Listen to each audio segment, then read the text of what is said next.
Quem é esse grande personagem que todo mundo já conhece? Robin Hood, aquele herói que rouba dos ricos e dá para os pobres, que distribui as riquezas, que é um sonho de consumo de tantas gerações. É uma adaptação da grande história de Robin Hood, que ela percorre centenas de anos aí, e ela é recontada aqui de uma forma muito feliz. Muito feliz por quê? Porque ela tem o texto e ela tem junto do texto uma coisa que é muito importante, que é a imagem. Então, é um livro que não dá para você dissociar o que é o texto escrito do que é o texto que a imagem traz, o que a imagem diz. É um livro muito bem-humorado, muito bem costurado, mas mais bem-humorado nas imagens, nas ilustrações, que elas têm uma colorização, elas têm uma diversão, você pode sempre descobrir um ou outro elemento novo, um ou outro elemento divertido, que não necessariamente está descrito na história narrativa. Ele está, por vezes, ele vem por fora e aparece ali e você se diverte. Então você lê o texto, você lê a imagem e você juntando os dois, você cria uma grande nova terceira leitura desse grande clássico, que todo mundo conhece essa história. Essa história já foi contada por Disney, já foi adaptada para os mais diversos públicos, para o público adulto, para o público juvenil, para o público infantil. Então é uma história bastante conhecida, mas renovada aqui com esse humor e essa leveza e esse aspecto lúdico que interessa também a esse jovem do 6º e 7º ano que está descobrindo formas de se comunicar e formas de se expor. Então, o humor e o riso, eles fazem um casamento perfeito aqui com o texto e com a grande história de Robin Hood, esse herói que todo mundo quer por perto. O Robin Hood é uma novela, e assim como as novelas, tem um personagem principal que vai vivendo alguns acontecimentos, enfrenta problemas, até o desfecho da história. Ao longo desse desenvolvimento, ocorrem tramas paralelas que podem se relacionar no tempo e no espaço, ao mesmo tempo que a saga do personagem principal se realiza. Esse gênero pode ser rico de explorar com os alunos exatamente pela gama de possibilidades de tramas e personagens com suas histórias que ele traz. Mauri Kunas, nascido em 1950, é um dos autores de livros infantis mais conhecidos da Finlândia. Suas adaptações de histórias de aventuras, lendas e narrativas históricas, traduzidas para mais de 30 línguas, são repletas de humor e alegria e já venderam mais de 7 milhões de exemplares no mundo inteiro. Suas ilustrações, de um colorido exuberante e afetuoso, são uma aventura à parte, renovada a cada leitura pela fascinante riqueza de detalhes que lhe é característica.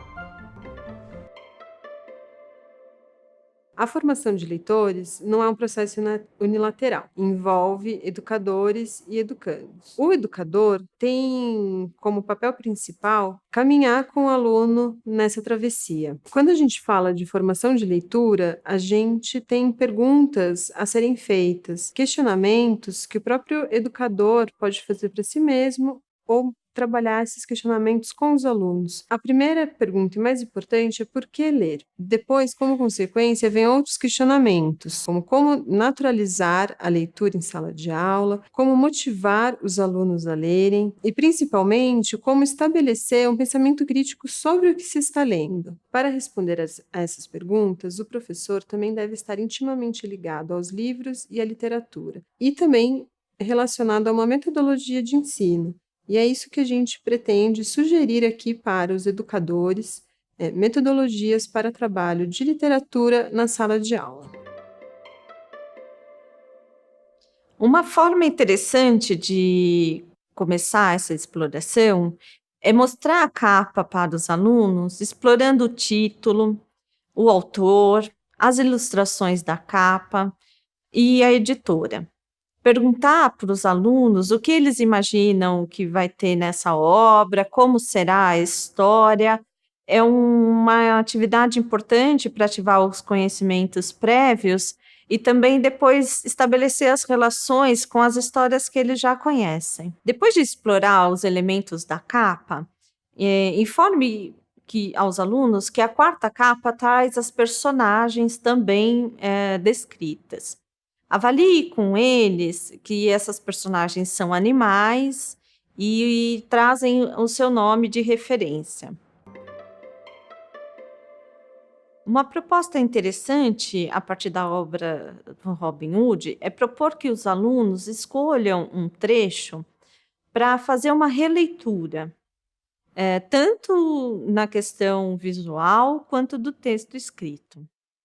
O trabalho com essa relação entre texto verbal e texto não verbal pode ser bem interessante, porque tudo forma um texto único, que passa por uma interpretação de sentido por quem lê. Ao dividir os alunos em 2 grupos, vai ser interessante que eles discutam e prevejam possibilidades de interação da imagem com o texto que o outro grupo está escrevendo, como fazer essa previsão de cadeamento entre o texto e a imagem. Isso é interessante de se levantar porque o autor era o ilustrador do livro. Então, ele já previu os espaços que a imagem ocuparia e também a intervenção do texto. Nessa releitura, a gente está propondo que os alunos, no primeiro momento, façam essa discussão, o plano, e depois trabalhem de formas separadas para um resultado final.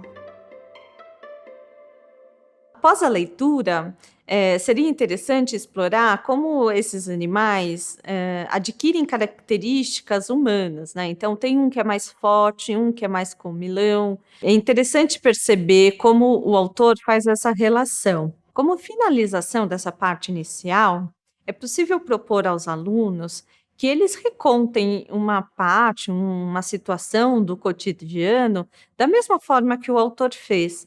Então, é possível que eles criem um universo imaginário, num cenário fantasioso, e que as personagens principais sejam animais. Vale destacar que eles observem, então, as características que os animais adquiriram na história do Robin Hood e como eles farão uso dessas características na sua história. Como fechamento da exploração da obra Robin Hood, seria interessante propor uma eleição de quem seria o governante da Inglaterra no contexto do livro. Pode-se simular os candidatos, sendo que eles devem ser como candidatos também reais, aqueles com boas intenções e aqueles também que queiram defender os seus interesses. Assim, o xerife pode defender que os impostos sejam recolhidos e que ele determine onde sejam empregados de acordo com seus interesses. Robin Hood pode defender que os impostos sejam divididos entre aqueles que mais precisam. João Pequeno pode defender que os impostos fiquem, por exemplo, com aquele que conseguir vencer uma luta de cajados. Depois de cada um defender o seu ponto de vista e as suas propostas, simule com os alunos a eleição, que eles votem, e faça a apuração. Isso pode ser feito por meio de cédulas numa caixa, por exemplo, ou mesmo, se a escola tiver disponível, um computador em que as crianças digitem um número de cada candidato e depois, ao final, isso seja computado.